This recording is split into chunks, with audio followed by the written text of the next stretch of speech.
ಎಲ್ಲರಿಗೂ ನಮಸ್ಕಾರ. ಇವತ್ತು ನಾವು ದ್ವೈತ ಮತ್ತು ಅದ್ವೈತ ಸಿದ್ಧಾಂತಗಳ ಬಗ್ಗೆ ತಿಳ್ಕೊಳ್ಳೋಣ. ಅದನ್ನು ತಿಳಿಸ್ಕೊಡೋಕ್ಕೆ ಬರ್ತಾ ಇರೋರು ಅನಂತರಾಮ್ ಭಟ್ ಅಂತ. ಅವರು ಮೂಲತಃ ಶಿವಮೊಗ್ಗ ಜಿಲ್ಲೆಯವರು. ಅವರು ಕಾಶಿಯಲ್ಲಿ ವೇದ ಮತ್ತು ವ್ಯಾಕರಣವನ್ನು ಕಲಿತವರು. ಅವರು ಪೌರೋಹಿತ್ಯದಲ್ಲಿದ್ದಾರೆ, ಜ್ಯೋತಿಷ್ಯ, ವಾಸ್ತು ಮತ್ತು ವರ್ಣಚಿಕಿತ್ಸೆಯಲ್ಲಿ ಇದ್ದಾರೆ. ಅವರೇ ಹೇಳುವಂತೆ ಅವರಿನ್ನೂ ಒಂದು ಹುಡುಕಾಟದಲ್ಲೇ ಇದ್ದಾರಂತೆ. ಅವರು ಪ್ರಸ್ತುತ ಶಿವಮೊಗ್ಗದಲ್ಲಿ ಇರ್ತಾರೆ, ಹಾಗೆಯೇ ಮುಂಬೈಯಲ್ಲಿ ಕೂಡ ಕೆಲವು ದಿವಸ ಇರ್ತಾರೆ. ಅನಂತರಾಮ್ ಭಟ್ರೆ, ನಮಸ್ಕಾರ ಮತ್ತು ಕಾರ್ಯಕ್ರಮಕ್ಕೆ ಸ್ವಾಗತ. ದ್ವೈತ ಮತ್ತು ಅದ್ವೈತ ಸಿದ್ಧಾಂತದ ಬಗ್ಗೆ ಸ್ವಲ್ಪ ತಿಳಿಸ್ಕೊಡಿ. ಯಾವುದೇ ವಿಷಯ ಮಾತಾಡುವಾಗ ಮೊದಲು ಗುರುಸ್ಮರಣೆ ಮಾಡಬೇಕು. ಆದ್ದರಿಂದ ಗುರು ಬ್ರಹ್ಮ ಗುರುರ್ ವಿಷ್ಣು ಗುರುರ್ದೇವೋ ಮಹೇಶ್ವರ ಗುರು ಸಾಕ್ಷಾತ್ ಪರಬ್ರಹ್ಮ ಗುರುರೇವ ಜಗತ್ಸರ್ವಂ ತಸ್ಮೈ ಶ್ರೀ ಗುರವೇ ನಮಃ. ನಾನು ದ್ವೈತ ಅಥವಾ ಅದ್ವೈತ ಸಿದ್ಧಾಂತ ಪರಿಣತ ವ್ಯಕ್ತಿಯಲ್ಲ. ಆದರೆ ನಮ್ಮ ಗುರು ಪರಂಪರೆಯಲ್ಲಿ ನಮಗೇನು ಉಪದೇಶಿಸಲ್ಪಟ್ಟಿದೆಯೋ, ಗುರುಮುಖೇನ ಯಾವುದು ಶ್ರವಣವಾಗಿದೆಯೋ, ಯಾವುದನ್ನು ನಾವು ಸಿದ್ಧಾಂತ ಅಂತ ನಂಬಿದ್ದೇವೆಯೋ, ಹೃತ್ಪೂರ್ವಕವಾಗಿ ನಾವು ಯಾವುದನ್ನು ಸ್ವೀಕಾರ ಮಾಡಿದ್ದೇವೆಯೋ ಅದನ್ನು ನಾವು ಹೇಳಬಹುದು. ಈಗ ದ್ವೈತ ಸಿದ್ಧಾಂತ ಅಂದ ತಕ್ಷಣ ಅಲ್ಲಿ ಹರಿಸರ್ವೋತ್ತಮ, ವಾಯುಜೀವೋತ್ತಮ ಅನ್ನುವಂಥದ್ದು ಸಿದ್ಧಾಂತ.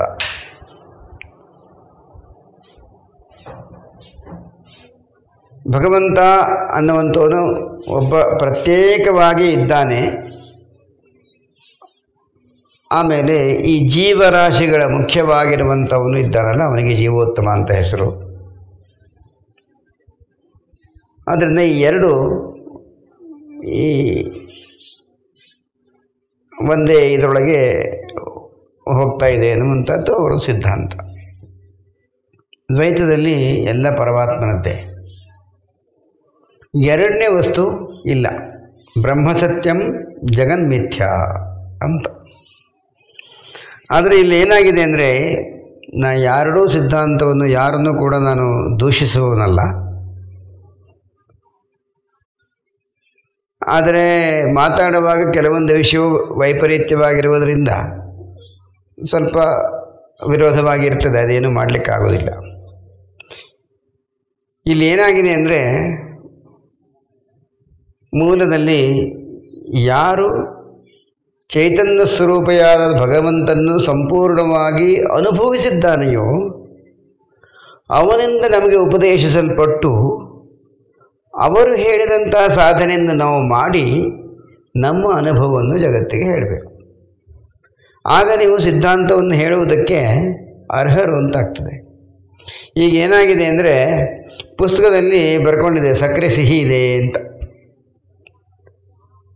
ಇನ್ನೊಂದು ಪುಸ್ತಕದ ಬಗ್ಗೆ ಬರ್ಕೊಂಡಿದೆ ಸಕ್ಕರೆ ಸಿಹಿಯೂ ಇದೆ ಮತ್ತು ಒಂದು ಸ್ವಲ್ಪ ಹುಳಿಯೂ ಇದೆ ಅಂತ ಬರ್ಕೊಂಡಿದೆ ಅಂತಿಟ್ಟಿವ.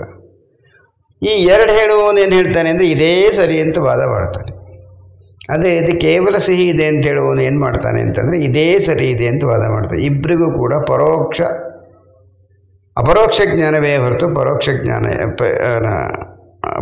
ಜ್ಞಾನವಿದೆಯೇ ಹೊರತು ಅಪರೋಕ್ಷ ಜ್ಞಾನ ಇಲ್ಲ. ಪರೋಕ್ಷ ಜ್ಞಾನ ಅಂದರೆ ಏನು? ಪುಸ್ತಕದಲ್ಲಿ ಬರ್ಕೊಂಡಿದೆ, ನಾನು ಓದಿದ್ದೇನೆ, ಆ ಸಿದ್ಧಾಂತದ ಪ್ರಕಾರ ಇದು ಅಂತ ಹೇಳುವಂಥದ್ದು. ಅಪರೋಕ್ಷ ಜ್ಞಾನ ಆದರೆ ನಿನಗೆ ಅನುಭವ ಬರುವಂಥದ್ದು, ಸಕ್ಕರೆಯನ್ನು ನೀವು ತಿಂದು ನೋಡುವಂಥದ್ದು. ಅದು ನಮ್ಗೆ ಯಾರಿಗೂ ಇಲ್ಲ, ಅರ್ಥಾತ್ ನನಗೂ ಇಲ್ಲ ಅಂತ. ಅಂದರೆ ನಾವು ಕೇವಲ ಅವರು ಹಾಗೆ ಹೇಳಿದ್ದಾರೆ ಅದರಿಂದ ಅದೇ ಸಿದ್ಧಾಂತ ಸರಿ, ಇವರು ಹೀಗೆ ಹೇಳಿದ್ದಾರೆ ಇದೇ ಸಿದ್ಧಾಂತ ಸರಿ ಅಂತೇಳಿ ಹೇಳಲಿಕ್ಕಾಗೋದಿಲ್ಲ. ಅದನ್ನು ನಾವು ಹೇಳಬೇಕಾದ್ರೆ ನಮ್ಮ ಬ್ರಹ್ಮಜ್ಞಾನಿಯಾದಂತಹ ಗುರು ಚೈತನ್ಯಂ ಶಾಶ್ವತಂ ಶಾಂತಂ ವ್ಯೋಮಾತೀತಂ ನಿರಂಜನಂ ನಾದ ಬಿಂದು ಕಲಾತೀತಂ ತಸ್ಮೈ ಶ್ರೀ ಗುರವೇ ನಮಃ. ಈ ರೀತಿ ಚೈತನ್ಯವನ್ನು ಯಾರು ಹೊಂದಿರ್ತಾರೋ ಅವರು ಗುರುಗಳು. ಆ ಮೂಲಕವಾಗಿಯೇ ಉಪದೇಶ ಆಗಬೇಕು.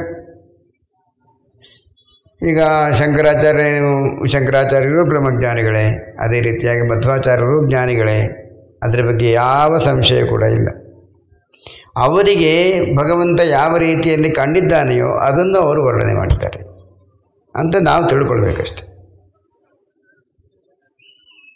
ನಮ್ಮ ಗುರುಗಳು ಹೇಳಿದ್ದು ಇಷ್ಟೇ, ದ್ವೈತ ಸಿದ್ಧಾಂತವೂ ಸರಿಯೇ, ಅದ್ವೈತ ಸಿದ್ಧಾಂತವೂ ಸರಿಯೇ, ನಾವು ಅದನ್ನು ತಿಳಿದುಕೊಳ್ಳುವುದರಲ್ಲಿ ವ್ಯತ್ಯಾಸ ಮಾಡಿಕೊಂಡಿದ್ದೇವೆ ಅಂತ. ಉದಾಹರಣೆಗೆ ಹೇಳಬೇಕಾದ್ರೆ ಒಂದು ಸಣ್ಣ ಮಗು ಇದೆ, ಎಷ್ಟು 1 ತಿಂಗಳು ಅಥವಾ 15 ದಿವಸದ ಮಗು ಇದೆ ಅಂತ ಇಟ್ಕೊಳ್ಳುವ. ಆ ಮಗುವಿಗೆ ಹೋಗಿ ಇಲ್ಲಿ ನಾನಿವತ್ತು ಹೋಳಿಗೆ ಮಾಡಿದ್ದೇನೆ, ಇವತ್ತು ನಾನು ಚಿರೋಟಿ ಮಾಡಿದ್ದೇನೆ, ಇವತ್ತು ನಾನು ಜಿಲೇಬಿ ಮಾಡಿದ್ದೇನೆ ಅಂತೇಳಿ ಅದಕ್ಕೆ ತಿನ್ನಿಸ್ಲಿಕ್ಕೆ ಹೋದರೆ ಅದಕ್ಕೆ ಜೀರ್ಣ ಆಗ್ತದ? ಆಗುವುದಿಲ್ಲ. ಅದಕ್ಕೇನು ಬೇಕು ಮೊದಲು ಅಂತ ಕೇಳಿದರೆ ಅದಕ್ಕೆ ಕೇವಲ ತಾಯಿಯ ಹಾಲು ಬೇಕು. ಅದರಿಂದ ಅದು ತೃಪ್ತಿ ಹೊಂದುತ್ತದೆ, ಪುಷ್ಟಿಯನ್ನು ಹೊಂದುತ್ತದೆ. ಅದರಿಂದ ಪುಷ್ಟಿಯಾದ ನಂತರದಲ್ಲಿ ಮತ್ತೆ ಹೊರಗಡೆ ಹಾಲನ್ನು, ಹಸುವಿನ ಹಾಲನ್ನು ಕೊಡ್ತೇವೆ. ಆಮೇಲೆ ಒಂದು ಸ್ವಲ್ಪ ಬೇಳೆ, ನೀರು ಈ ಥರ ಆಹಾರದಲ್ಲಿ ವೃದ್ಧಿ ಮಾಡ್ತಾ ಮಾಡ್ತಾ ಸಂಪೂರ್ಣವಾಗಿ ಅದು ಹೋಳಿಗೆಯನ್ನು ತಿನ್ನುವುದಕ್ಕೆ ಪುಷ್ಟವಾಗ್ತದೆ, ತಿಂದು ಜೀರ್ಣಿಸಿಕೊಳ್ಳುವುದಕ್ಕೆ ಸರಿಯಾದ ಒಂದು ಪೌಷ್ಟಿಕ ಶರೀರವನ್ನು ಹೊಂದುತ್ತದೆ, ಎಲ್ಲವನ್ನು ಜೀರ್ಣ ಮಾಡಿಕೊಳ್ಳುವಂಥ ಶಕ್ತಿಯನ್ನು ಹೊಂದುತ್ತದೆ. ಒಂದೇ ಸರಿ ನಾವು ಹೋಗಿ ಶಂಕರಾಚಾರ್ಯರು ಹೇಳಿದ್ದಾರೆ ಬ್ರಹ್ಮ ಸತ್ಯಂ ಜಗನ್ಮಿಥ್ಯ ಅಂತ ಹೇಳಿದ್ರೆ ಜನಗಳಿಗೆ ಅರ್ಥವೂ ಆಗೋದಿಲ್ಲ, ಅದರ ಬೋಧೆಯೂ ಆಗೋದಿಲ್ಲ ಒಂದೇ ಸರಿ. ಆಗ ಏನು ಮಾಡಬೇಕು ಅಂದರೆ ಪರಮಾತ್ಮ ಒಬ್ಬ ಬೇರೆ, ನಾನೊಬ್ಬ ಭಕ್ತನೋ ಸಾಧಕನೋ ಅಥವಾ ಸಂಪೂರ್ಣ ಪಾಪಿಯೋ ಏನೋ ಒಂದಿರಬೇಕು ನಮ್ಮ ಮನಸ್ಸಲ್ಲಿ. ನಾನು ಭಗವಂತನಿಗಿಂತ ಸಣ್ಣವನು ಅನ್ನೋ ಭಾವನೆ ಇರಬೇಕು. ಆಗ ನಮಗೆ ಭಕ್ತಿಯಿಂದ ಆರಾಧನೆ ಮಾಡಲಿಕ್ಕೆ ಸಿಗ್ತದೆ.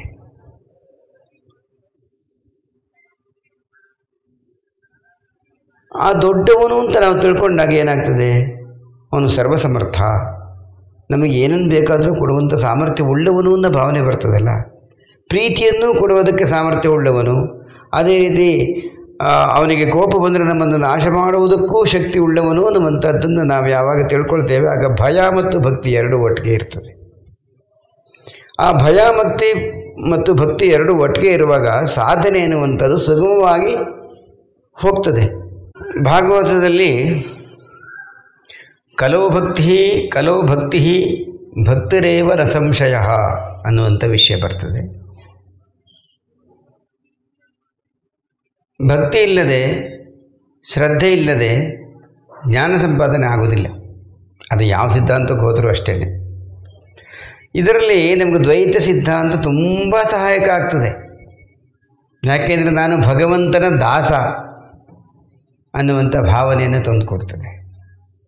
ಅದೇ ಅಲ್ಲದೆ ಭಗವಂತ ದೊಡ್ಡವ, ಅವನ ದಾಸನಾಗಿದ್ದರೆ ನನಗೆ ಯಾವ ರೀತಿ ಆನಂದ ಸಿಗ್ತದೆ ಅನ್ನೋದನ್ನು ಕೂಡ ನಮಗೆ ಅರ್ಥ ಆಗುವಾಗೆ, ಅದರಲ್ಲಿರುವಂಥ ಸುಖವೂ ಗೊತ್ತಾಗುವಾಗ ಮಾಡ್ತದೆ.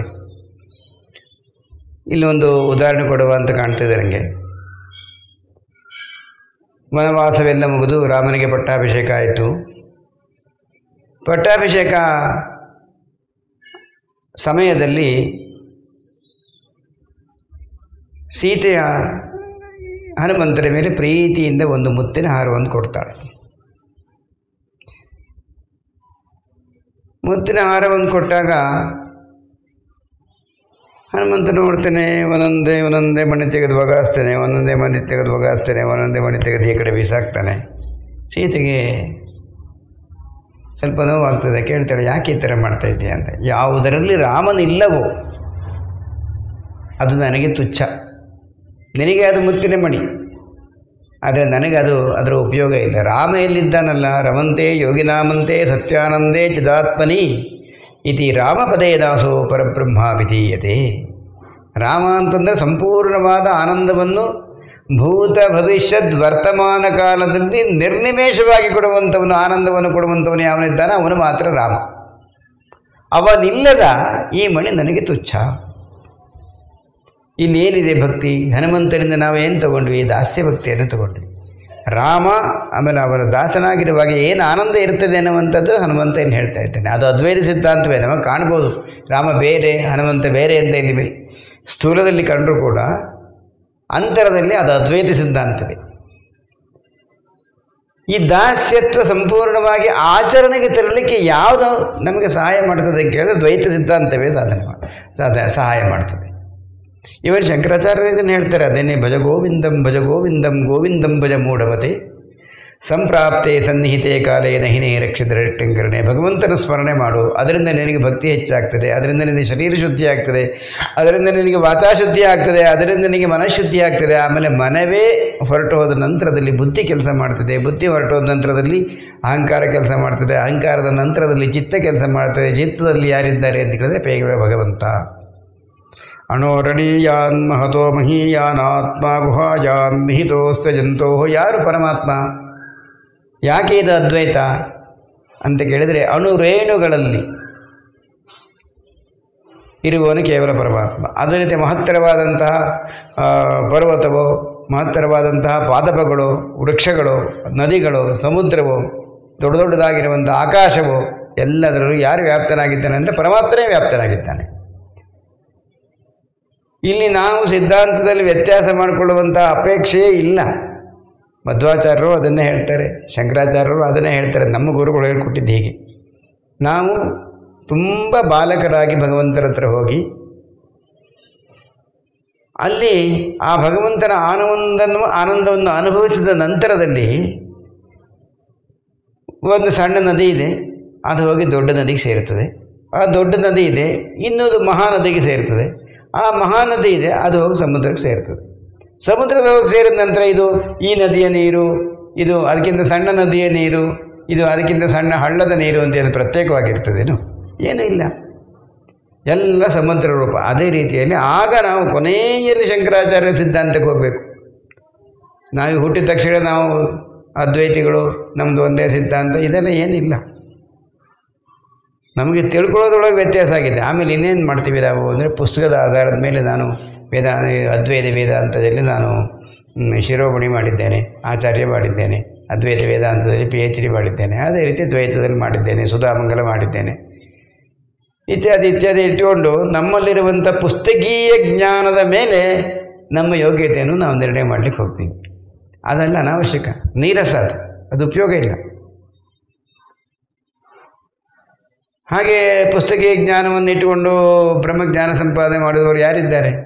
ಮಧ್ವಾಚಾರ್ಯರು ಪುಸ್ತಕೀಯ ಜ್ಞಾನದಿಂದ ಸಂಪಾದನೆ ಮಾಡಿದವರಲ್ಲ, ಶಂಕರಾಚಾರ್ಯರು ಪುಸ್ತಕೀಯ ಜ್ಞಾನದಿಂದ ಸಂಪಾದನೆ ಮಾಡುವವರಲ್ಲ. ಅಥವಾ ಅದಕ್ಕಿಂತ ಅರ್ವಾಚಂದ್ರ ಬೇಕು ಅಂತಂದರೆ, ಈಗ ವರದಳ್ಳಿಯಲ್ಲಿ ಶ್ರೀಧರ ಸ್ವಾಮಿಗಳು ಅಂತಿದ್ದರು, ಅವರ ಗುರುಗಳು ರಾಮದಾಸರು ಅಂತಿದ್ದರು, ಸಮರ್ಥ ರಾಮದಾಸರು ಸಜ್ಜನಗಢದಲ್ಲಿ, ಮೀರಾಬಾಯಿ, ಆನಂತರ ರಸಖಾನ್ ಅಂತ ಒಬ್ಬನಿದ್ದರು, ತುಕಾರಾಮ್ ಮಹಾರಾಜರಿದ್ದರು, ಜ್ಞಾನೇಶ್ವರ ಮಹಾರಾಜರಿಂದ. ಯಾರೂ ಸ್ಕೂಲಿಗೆ ಹೋದವರಲ್ಲ, ಆದರೆ ಅವರಿಗೆ ಪರಮಾತ್ಮ ಜ್ಞಾನ ಆಗಿತ್ತು. ತುಕಾರಾಮ್ ಮಹಾರಾಜರಿಗಂತೂ ಸಾಕ್ಷಾತ್ ವೈಕುಂಠದಿಂದ ಗರುಡನೇ ಬಂದು ಅವರನ್ನು ಕರ್ಕೊಂಡು ಹೋದ ಅನ್ನುವಂಥದ್ದಿದೆ, ವೈಕುಂಠಕ್ಕೆ ಕರ್ಕೊಂಡು ಹೋದ ಅನ್ನುವಂಥದ್ದು ಇತಿಹಾಸ ಇದೆ. ಇವರೆಲ್ಲ ಏನು ಕೇವಲ ಆರಂಭದಲ್ಲಿ ಭಗವದ್ಭಕ್ತಿಯನ್ನು ಮಾಡಿ ಭಗವಂತನನ್ನು ಸಂಪೂರ್ಣವಾಗಿ ಪ್ರೀತಿಗೊಳಿಸಿ ಭಗವಂತನಲ್ಲಿ ವಿಲೀನವಾದವರು. ಸಮುದ್ರದಲ್ಲಿ ಸೇರುವುದು ಅಂತಂದರೆ ಏನು ಅಂದರೆ ಭಗವಂತನಲ್ಲಿ ವಿಲೀನ ಆಗುವಂಥ. ವಿಲೀನ ಆದ ನಂತರ ನಿಮ್ಮ ಅಸ್ತಿತ್ವವೇ ಇಲ್ಲ ಅಂತಾಗುವಾಗ ನಿಮಗೆ ಆನಂದ ಇಲ್ಲಿ ಹೇಗೆ ಬರಬೇಕು? ಬರ್ತದೆ ಆನಂದ. ಅದು ಹೇಗೆ ಅಂತಂದರೆ, ಈ ಕಮಲಪತ್ರದ ಮೇಲೆ ನೀರು ಬಿದ್ದರೆ ಆ ನೀರಲ್ಲಿ ಅಂಟಿಕೊಳ್ಳುವುದಿಲ್ಲಲ್ಲ, ಅದೇ ರೀತಿಯಲ್ಲಿ ನೀವು ಸಂಸಾರಕ್ಕೆ ಅಂಟುಕೊಳ್ಳೋದಿಲ್ಲ. ನಾವು ಈಗೇನಾಗಿದ್ದೇವೆ ಅಂತ ಹೇಳಿದ್ರೆ, ನನ್ನ ಶರೀರ ಬೇರೆ, ನನ್ನ ಹೆಂಡತಿಯ ಶರೀರ ಬೇರೆ, ಮಕ್ಕಳ ಶರೀರ ಬೇರೆ, ಇದು ಹೆಣ್ಣು, ಇದು ಗಂಡು, ಇದು ಶ್ರೀಮಂತ, ಇದು ಬಡವ, ಇದು ಸುಂದರ, ಇದು ಕುರೂಪಿ, ಇದು ಕುಳ್ಳ, ಇದು ಉದ್ದ ಇತ್ಯಾದಿ ಈ ಭೇದಗಳನ್ನು ಕಲ್ಪನೆ ಮಾಡಿದ್ವಿ. ಈ ಭೇದ ಯಾವಾಗ ಹೊರಟೋಯ್ತೋ ಅಲ್ಲಿಗೆ ಅದ್ವೈತ ಬಂತು. ಹೊಸ ಸಿದ್ಧಾಂತಕ್ಕೆ ಹೋಗಬೇಕಾದ ಅವಶ್ಯಕತೆ ಇಲ್ಲ. ಈ ಭೇದ ಕಲ್ಪನೆಯಿಂದ ಲಾಭ ತಗೊಳ್ಬೇಕು ನಾವು. ಆ ಲಾಭ ಏನು ಅಂದರೆ, ಭಗವಂತ ದೊಡ್ಡವನು, ನಾನು ಪಾಮರ, ನಾನು ಭಗವಂತನನ್ನು ಸೇರಬೇಕು. ಭಗವಂತನಿಗೆ ಹೇಗೆ ನಿರಂತರವಾದ ಆನಂದ ಇದೆಯೋ ಆ ಆನಂದ ನನಗೆ ಬರಬೇಕು ಅಂತಂದರೆ ನಾನು ಭಗವಂತನ ಸ್ವರೂಪನಾಗಬೇಕು. ಅದಕ್ಕೇನು ಅಂದರೆ ಭಗವಂತನದ್ದೇ ಅನುಗ್ರಹ ಬೇಕು. ಇಷ್ಟು ಇಲ್ಲಿ ಎಲ್ಲ ಸಿದ್ಧಾಂತ ವಿಲೀನ ಆಗಿದೆ. ನಾನು ತಿಳ್ಕೊಂಡು, ನಮ್ಮ ಗುರುಗಳು ಹೇಳ್ಕೊಟ್ಟಿದ್ದಿಷ್ಟು, ನಾನು ತಿಳ್ಕೊಂಡಿರೋದಿಷ್ಟು. ಆಮೇಲೆ ಸಾಧನೆ ಮಾಡಬೇಕು. ಸಾಧನೆ ಮಾಡದೆ ಸುಮ್ಮನೆ ಪುಸ್ತಕ ಇಟ್ಕೊಂಡು ಓದಿದ್ದೇನೆ, ಆ ಪುಸ್ತಕದಲ್ಲಿ ಸಕ್ಕರೆಗೆ ಸಿಹಿ ಅಂತ ಬರೆದಿತ್ತು ಅಂತಂದರೆ ಏನೂ ಆಗೋದಿಲ್ಲ. ಸಾಧನೆ ಬೇಕು. ಸಾಧನೆ ಇಲ್ಲದೆ ಆಗೋದಿಲ್ಲ. ಎಲ್ಲ ಒಂದೊಂದು ಚಕ್ರಗಳು ಶುದ್ಧಿ ಆಗ್ತಾ ಹೋಗಬೇಕು. ಆನಂತರ ಸಹಸ್ರ ಚಕ್ರದಲ್ಲಿ ನಿಮಗೆ ಆ ಆನಂದದ ಉದ್ಭವ ಆಗಬೇಕು. ಅದು ಆಮೇಲೆ ತುಂಬ ಹರಡಬೇಕು. ಹರಡಿದ ನಂತರದಲ್ಲಿ ನಿಮಗೆಲ್ಲ ಕಡೆ ಅಂತರ್ಬಾಹ್ಯದಲ್ಲಿ ಭಗವಂತನ ದರ್ಶನ ಆಗ್ತದೆ. ಅಲ್ಲಿಗೆ ನಿಮ್ಮದು ಅದ್ವೈತ ಸಿದ್ಧಾಂತಕ್ಕೆ ಮುಕ್ತಾಯ ಅಂತ. ಇಷ್ಟು ವಿಷಯ ಸಾಕು ಅಂತ ಕಾಣ್ತದೆ. ಯಾಕೆಂತಂದರೆ ಆಮೇಲೆ ನಾನು ಹೇಳಿದ್ದೆಲ್ಲ ಎಲ್ಲ ಒಪ್ಕೊಳ್ಬೇಕು ಅಂತ ಅರ್ಥ ಇಲ್ಲ. ನನಗೆ ಯಾವ ಮೂಲಕವಾಗಿ ಬಂದಿದೆಯೋ, ಯಾವುದನ್ನು ನಾನು ಇದಕ್ಕೆ ಸರಿ ಅಂತ ಒಪ್ಕೊಂಡಿದ್ದೇನೋ, ಅಲ್ಪ ಸ್ವಲ್ಪ ಅನುಭವವೂ ನನಗಾಗಿದೆಯೋ ಅದನ್ನು ಮಾತ್ರ ನಾನು ಹೇಳ್ಬೋದು. ಬಿಟ್ಟರೆ ನಾನು ಪುಸ್ತಕೀಯ ಜ್ಞಾನಕ್ಕೆ ನಾನು ಬೆಲೆ ಕೊಡೋದು ಇಲ್ಲ. ಆಮೇಲೆ ಆ ಸಿದ್ಧಾಂತದಲ್ಲಿ ನಾನು ಹೋಗುವವನು ಅಲ್ಲ. ಆಮೇಲೆ ನಾವು ಇನ್ನೂ ಏನು ತಿಳ್ಕೊಳ್ತೇವೆ ಅಂದರೆ, ಹಿಂದೂ ಧರ್ಮದಲ್ಲಿ ಮಾತ್ರ ಅಧ್ಯಾತ್ಮ ಇದೆ ಅಂತ ಒಂದು ನಮ್ಮ ಭಾವನೆ ಇದೆ. ಸುಳ್ಳು. ಭಗವಂತ ದೇಶ, ಕಾಲ, ಪರಿಸ್ಥಿತಿ, ಅಲ್ಲಿಯ ಸಂಸ್ಕೃತಿಗೆ ಅನುಗುಣವಾಗಿ ಆಯಾಯ ದೇಶದಲ್ಲಿ ಬೇರೆ ಬೇರೆ ರೂಪದಿಂದ ಅವನು ಅವತಾರ ಮಾಡಿದ. ಅವರೆಲ್ಲರೂ ಕೂಡ ಈ ಮೂಲ ಸ್ವರೂಪಕ್ಕೆ ಮತ್ತೆ ಪುನಃ ಬಂದು ಸೇರಬೇಕು ಅನ್ನೋ ದೃಷ್ಟಿಯಿಂದ, ದೃಷ್ಟಿಯಲ್ಲಿ ಭಗವಂತನ ಒಂದು ಬಯಕೆ. ಯಾರು ಆ ಭಗವಂತ ಅಂದರೆ, ಕರಾರವಿಂದೇನ ಪದಾರವಿಂದಂ ಮುಖಾರವಿಂದೇ ವಿನಿವೇಶಯಂತಂ ವಟಸ್ಯ ಪತ್ರಸ್ಯ ಪುಟೇಶಯಾನಂ ಬಾಲಂ ಮುಕುಂದಂ ಮನಸಾ ಸ್ಮರಾಮಿ. ಬ್ರಹ್ಮಾಂಡಗಳು ಅದೆಷ್ಟೋ ಇದೆಯಂತೆ, ನಮಗೆ ಗೊತ್ತಿಲ್ಲ. ಎಲ್ಲ ಸಂಪೂರ್ಣ ಬ್ರಹ್ಮಾಂಡವೆಲ್ಲವನ್ನೂ ಕೂಡ ತನ್ನ ಹೊಟ್ಟೆಯಲ್ಲಿಟ್ಟುಕೊಂಡು ಬಾಲಸ್ವರೂಪದಲ್ಲಿ ಆನಂದ ಹೊಂದಿ ಆಲದ ಎಲೆಯ ಮೇಲೆ ಯಾರು ಮಲಗಿದ್ದಾನೆಯೋ, ಸತಚಿತ ಆನಂದವನ್ನು ಅನುಭವಿಸುತ್ತಿದ್ದಾನೆಯೋ ಅವನ ಸಂಕಲ್ಪ. ಅಂತೆ ಬೇರೆ ಬೇರೆ ಕಡೆ ಬೇರೆ ಬೇರೆ ಧರ್ಮಗಳು ಅದರಿಂದ ಕೆಟ್ಟದನ್ನು ತಗೊಳ್ಳೋದು ಕೆಲವರು ತಗೊಂಡಿದ್ದಾರೆ, ಅದನ್ನೇ ಉಪಯೋಗಿಸ್ಕೋತಾ ಇದ್ದಾರೆ. ಅದು ನಮ್ಗೆ ಅದು ಬೇಕಾಗಿಲ್ಲ. ನಮಗೆ ಯಾವುದು ಬೇಕೋ ಒಳ್ಳೆಯದನ್ನು ತಗೊಳ್ಬೋದಲ್ಲ ಎಲ್ಲ ಕಡೆಯಿಂದ. ಈ ನಾನು ಮೊದಲು ಹೇಳಿದ ಹಾಗೆ ಈ ಬ್ರಹ್ಮಾಂಡಗಳೇನಿದೆ, ಇದು ನೂರಾರು ಸಾವಿರಾರು ಬ್ರಹ್ಮಾಂಡಗಳಿದೆ. ನಮಗೆ ಗೊತ್ತಿರುವಂಥದ್ದು ಇಲ್ಲಿರುವಂತಹ ಬ್ರಹ್ಮಾಂಡ, ಈ ಬ್ರಹ್ಮಾಂಡದಲ್ಲಿ ಇರುವಂತಹ ಅನೇಕ ದೇಶಗಳು, ಆ ದೇಶದಲ್ಲಿರುವಂತಹ ಸಂಸ್ಕೃತಿ, ಅಲ್ಲಿಯ ಒಂದು ಧರ್ಮಗಳು, ಇಷ್ಟು ಮಾತ್ರ ನಮಗೆ ಗೊತ್ತು. ಅಂದರೆ ಭಗವಂತ ಒಂದು ಸರ್ವಶಕ್ತಿಮಾನಲ್ವಾ? ನಾವು ಕೇವಲ ಅವನ ಒಂದು ಅಂಶ ತಾನೇ. ಅದು ಅಂಶ ಅಂದರೆ ಕೂಡ ಪರಮಾಣುವಿನ ಒಂದು ಅಂಶ ನಾವು ಅಷ್ಟೇ. ಆದ್ದರಿಂದ ಎಲ್ಲಿ ಯಾವುದು ಒಳ್ಳೆಯದುಂಟೋ ಅದನ್ನು ನಾವು ಸ್ವೀಕಾರ ಮಾಡಬೇಕು. ಆ ಥರ ಸ್ವೀಕಾರ ಮಾಡುವಂಥ ವೈಶಾಲ್ಯತೆಯನ್ನು ನಾವು ಬೆಳೆಸಿಕೊಂಡಾಗ ಮಾತ್ರವೇ ಭಗವಂತನ ಹತ್ತಿರಕ್ಕೆ ಹೋಗ್ಲಿಕ್ಕಾಗ್ತದೆ. ಒಂದು ಸೊಳ್ಳೆ ಹೊಡಿತೇವೆ ಅಂದಿದ್ರೆ ಆ ಸೊಳ್ಳೆಯಲ್ಲಿ ಜೀವ ಇರುವಂಥದ್ದು, ಆ ಜೀವದ ಚೈತನ್ಯ ಇದೆಯಲ್ಲ, ಅದು ಭಗವಂತನೇ. ಅದರಿಂದ ಅಲ್ಲಿಯೂ ಕೂಡ ನಾವು ಪ್ರೀತಿ ಉತ್ಪನ್ನ ಆಗಬೇಕಲ್ಲ. ಇದು ಬೇರೆ ಅದು ಬೇರೆ ಅನ್ನುವಂಥದ್ದು ಬರಬಾರ್ದಲ್ಲ.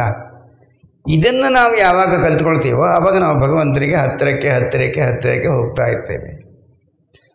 ಆದ್ದರಿಂದ ಸಾಧನೆ ಮಾಡುವಾಗ ನಿಧಾನವಾಗಿ ನಮ್ಮಲ್ಲಿ ಪ್ರಗತಿ ಉತ್ಪನ್ನ ಆಗಿ, ಯಾವಾಗ ನಮ್ಮಲ್ಲಿ ವೈಶಾಲ್ಯತೆ ಜಾಸ್ತಿ ಆಗ್ತಾ ಎಲ್ಲ ಕಡೆ ಪರಮಾತ್ಮನೇ ಕಾಣಲಿಕ್ಕೆ ಶುರುವಾಗ್ತದೆಯೋ ಆವಾಗ ನಾವು ಯಾವುದೋ ಭಗವಂತನ ಸ್ವಲ್ಪ ಪಾದಾರವಿಂದದ ಹತ್ತಿರ ಬಂದಿದ್ದೇವೋ ಅನ್ನುವಂಥ ಭಾವನೆ ಬರ್ತದೆ. ಅದು ಭಗವಂತ ಮತ್ತೆ ಪರೀಕ್ಷೆ ಮಾಡ್ತಾನೆ. ಅವನಿಗೆ ನಿಮ್ಮ ಮೇಲೆ ನಂಬಿಕೆ ಇಲ್ಲ, ಯಾಕೆಂದ್ರೆ ನೀವು ತುಂಬ ಸರಿ ಅವನಿಗೆ ಟೊಪ್ಪಿ ಹಾಕಿಯಾಗಿದೆ. ಅದು ಕರ್ಮ ಪ್ರಸಂಗಾತ್ ಕಲಯತಿ ಕೆಲಶಂ ಮಾತೃಪಕ್ಷೋ ಸ್ಥಿತಂ ಮಾಂ ಅಂತ ಶಂಕರಾಚಾರ್ಯರು ವರ್ಣನೆ ಮಾಡುವಾಗ ಅಲ್ಲಿ ನಾವು ಪ್ರಾರ್ಥನೆ ಮಾಡೋದೇನು, ಒಂದು ಸರಿ ತಂಗಿ ಗರ್ಭವಾಸದಿಂದ ತಪ್ಪಿಸು, ಆಮೇಲೆ ನಾನು ನಿನ್ನನ್ನು ಬಿಡೋದಿಲ್ಲ, ನಿನ್ನನ್ನೇ ನಿನ್ನ ಪಾದಾರವಿಂದದಲ್ಲಿಯೇ ಇರ್ತೇನೆ, ನಿನ್ನ ಆರಾಧನೆಯನ್ನೇ ಮಾಡ್ತೇನೆ, ನಿನ್ನ ಸೇವಕನಾಗಿರ್ತೇನೆ ಅಂತ ಭಗವಂತರಿಗೆ ನಾವು ಭರವಸೆ ಕೊಡೋದು. ಸೋಹಂ ಅಂತ ಹೇಳುವಂಥ ಈ ಶಿಶು ಮಾತೃಗರ್ಭದಿಂದ ಹೊರಗಡೆ ಬಂದ ತಕ್ಷಣವೇ ಕೋಹಂ ಅಂತ ಹೇಳಲಿಕ್ಕೆ ಶುರುವಾಗ್ತದೆ. ಅಲ್ಲಿಂದೇ ಭಗವಂತನಿಗೆ ಮೋಸ ಮಾಡಲಿಕ್ಕೆ ಚಾಲು. ಆದ್ದರಿಂದ ಎಲ್ಲಿಯವರೆಗೆ ಭಗವಂತ ಪರೀಕ್ಷೆ ಮಾಡಿ ನೀವು ನಿಜವಾಗಿಯೂ ಅವರ ಭಕ್ತರಾಗಿ ನಿರಂತರ ಭಕ್ತರಾಗಿದ್ದೀರಿ, ಸಂಪೂರ್ಣವಾಗಿ ಪರಿವರ್ತನೆ ಹೊಂದಿದ್ದೀರಿ ಅಂತ ಎಲ್ಲಿವರೆಗೆ ಅವನಿಗೆ ಭರವಸೆ ಬರುವುದಿಲ್ಲವೋ ಅಲ್ಲಿಗೆ ಗುರು ಅನುಗ್ರಹವೇ ಆಗುವುದಿಲ್ಲ. ಗುರು ಅನುಗ್ರಹ ಆದಮೇಲೆ ಪರಮಾತ್ಮ ದರ್ಶನವೇ ಬಾಕಿ ಅಂತ ಇಲ್ಲ. ಅದರಿಂದ ಸಾಧನೆ ಮಾಡಬೇಕು. ನೀವು ಯಾವ ಸಿದ್ಧಾಂತದ ಬೇಕಾದರೂ ಹೋಗಿ, ಒಂದು ಊರಿಗೆ ಹೋಗಬೇಕಾದ್ರೆ 10 ರಸ್ತೆಗಳಿರ್ತದೆ. ಎಲ್ಲ ರಸ್ತೆಯಲ್ಲೂ ಸ್ವಲ್ಪ ಹೋಗ್ತಾರೆ ಅಂದರೆ ಏನು ಉಪಯೋಗ ಆಗೋದಿಲ್ಲ. ಒಂದು ರಸ್ತೆ ಹಿಡ್ಕೊಂಡು ನೇರವಾಗಿ ಹೋಗ್ತಾ ಇರಬೇಕು. ಆ ಊರಿಗೆ ಎಲ್ಲಿಗೆ ಹೋಗಿ ಮುಟ್ಟಬೇಕೋ ಆ ಒಂದು ಕೇಂದ್ರ ಬಿಂದುವಿಗೆ ಮುಟ್ಟುವವರೆಗೆ ನಮ್ಮ ರಸ್ತೆ ಒಂದೇ ಇರಬೇಕು. ಆ ಸಿದ್ಧಾಂತ ಯಾವುದು ಬೇಕಾದ್ರೂ ಆಗಿರಲಿ. ಮಧ್ವಾಚಾರ್ಯರು ಅಂತ ಹೇಳ್ತೇವೆ. ಮಧ್ವಾಚಾರ್ಯ ಅವರ ಹೆಸರೇ ಆನಂದ ತೀರ್ಥರು. ಸಂಪೂರ್ಣ ಆನಂದವನ್ನು ಕೊಡುವುದಕ್ಕೆ ಸಮರ್ಥರಾಗಿರುವಂಥವರು. ಶಂಕರಾಚಾರ್ಯರು ಶಂಕರೋತಿ ಇತಿ ಶಂಕರ, ಮಂಗಲವನ್ನು ಉಂಟು ಮಾಡುವಂಥವರು, ದೀರ್ಘವಾದ ಮಂಗಲವನ್ನು ಉಂಟು ಮಾಡುವಂಥವರು, ಆನಂದವನ್ನು ಕೊಡುವಂಥವರು. ಆ ಥರ ಅರ್ಥ ತಗೊಳ್ಬೇಕು. ಅವರು ಭಸ್ಮ ಹಚ್ಚಿದ್ದಾರೆ, ಇವರು ನಾಮ ಮೇಲೆ ಹಾಕಿದ್ದಾರೆ, ನಮಗೆಂಥ ಸಂಬಂಧ? ನಮಗೆ ಬೇಕಾಗಿರುವಂಥದ್ದೇನು? ಪರಮಾತ್ಮನಿಂದ ನಿರಂತರವಾಗಿ ಸಿಗಬೇಕಾದಂಥ ಒಂದು ಆನಂದ ನಿಧಿ, ಅದು ನಮಗೆ ಸಿಗಬೇಕು. ಅದಕ್ಕೆ ನಾವು ಒಂದು ಸಿದ್ಧಾಂತವನ್ನು ಹೊಂದಿಕೊಳ್ಬೇಕು, ಅದೇ ಮಾರ್ಗದಲ್ಲಿ ಹೋಗ್ತಾ ಇರಬೇಕು. ಕತೆ ತುಂಬ ಹೇಳ್ಬೋದು. ಪುರಂದರದಾಸರಿದ್ದಾರೆ, ಕನಕದಾಸರಿದ್ದಾರೆ. ಪುರಂದರದಾಸರಿಗೆ ಇವಾಗ ಕನಕದಾಸರದ್ದು ತುಂಬ ನನಗೆ ಇಷ್ಟ ಆಗ್ತದೆ. ಮಧ್ವಾಚಾರ್ಯರು ಒಂದು ಬಾಳೆಹಣ್ಣು ಕೊಟ್ರಂತೆ, ಎಲ್ಲ ಶಿಷ್ಯರಿಗೆ ಒಂದೊಂದು ಬಾಳೆಹಣ್ಣು ಕೊಟ್ರಂತೆ. ಯಾರೂ ಇಲ್ಲದ ಜಾಗದಲ್ಲಿ ಹೋಗಿ ತಿಂದು ಬನ್ನಿ ಅಂತ ಹೇಳಿದ್ರಂತೆ. ಎಲ್ಲರೂ ಹೋದರು, ಒಂದೊಂದು ಮೂಲೆ ಒಳಗೆ ತಿಂದರು ಬಂದರು. ಕನಕದಾಸರು ಎಲ್ಲ ಕಡೆ ಹುಡುಗಿ ಪರಮಾತ್ಮನೇ ಇಲ್ಲದೇ ಇರುವಂಥ ಜಾಗ ಉಂಟಾ? ನಾಗ ಹೇಳಿದ್ದೇನೆ, ಅಣೋರಣೀಯಾನ್ ಮಹತೋ ಮಹೀಯಾನ್ ಆತ್ಮ ಗುಹಾಯಾಮ್ ನಿಹಿತೋಸ್ಯ ಜಂತೋ. ಅವನಿಲ್ಲದ ಜಾಗ ಇಲ್ಲ ಅಂತ ಗೊತ್ತಾಗಿ ಬಾಳೆಹಣ್ಣು ವಾಪಸ್ ತಂದು ಕೊಟ್ಟರು ಅಂದರೆ ಅದು ಅದ್ವೈತವೇ. ಮತ್ತಿನ್ನು ಅಲ್ಲಿ ದ್ವೈತ ಅದ್ವೈತ ಅಂತ ಎಂತ ಉಂಟು? ಏನಿಲ್ಲ. ಅದನ್ನು ನಾವು ನಿಜವಾಗಿ ಸಾಧಕರಾಗಬೇಕು, ನಾವು ಭಗವಂತನನ್ನು ಕಾಣಬೇಕು ಅನ್ನುವಂಥ ನಿತಾಂತವಾದಂತಹ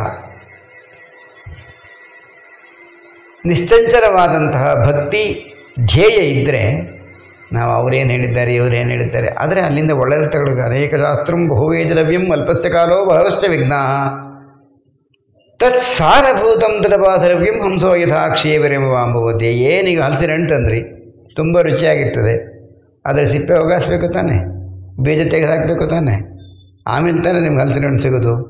ಎಲ್ಲ ಕಡೆ ಒಳ್ಳೆಯದು ಕೆಟ್ಟದ್ದು ಇದೆ, ಅದನ್ನು ಯಾಕೆ ತೊಗೊಳ್ತೀರಿ? ನಮಗೆ ಒಳ್ಳೇದೇನು ಬೇಕೋ ಅದನ್ನು ಹುಡುಕಿ ತಗೊಳ್ಬೋದಲ್ಲ. ನನಗೆ ಎರಡು ಸಿದ್ಧಾಂತವು ಸುಂದರವಾಗಿ ಕಾಣ್ತದೆ. ರಾಮಾನುಜ ಸಿದ್ಧಾಂತವು ಸುಂದರವಾಗಿ ಕಾಣ್ತದೆ. ಇನ್ಯಾವುದೋ ಧರ್ಮದ ನೀವು ತಂದು ಕೊಟ್ಟರು ಕೂಡ ಅದರ ಮೂಲ ವಸ್ತು ಕೇಳಿದರೆ ಭಗವಂತನೇ, ನಂಗೆ ಅದು ಕೂಡ ಒಳ್ಳೆಯದು ಅಂತಲೇ ಕಾಣ್ತದೆ. ಒಟ್ಟನೇ ನಾವು ಸಾಧಕರಾದವರು, ಭಗವಂತರನ್ನ ಅರಸಲಿಕ್ಕೆ ಹೊರಟವರು, ಗುರುಪದೇಶದ ಗುರುವಿನ ಮಾರ್ಗದರ್ಶನದಂತೆ ಆ ಮಾರ್ಗವನ್ನು ಬಿಟ್ಟು ಆ ಕಡೆ ಈ ಕಡೆ ನೋಡಲೇಬಾರ್ದು. ಅಲ್ಲೇನು ನಡೀತಾ ಇದೆ, ಇಲ್ಲೇನು ನಡೀತಾ ಇದೆ, ಈ ಕಡೆ ಲಕ್ಷ್ಯನೇ ಕೊಡಬಾರ್ದು. ಇಷ್ಟು ಹೇಳ್ಬೋದು. ಓಕೆ, ಧನ್ಯವಾದಗಳು. ಮಾಹಿತಿ ತಿಳಿಸ್ಕೊಟ್ಟು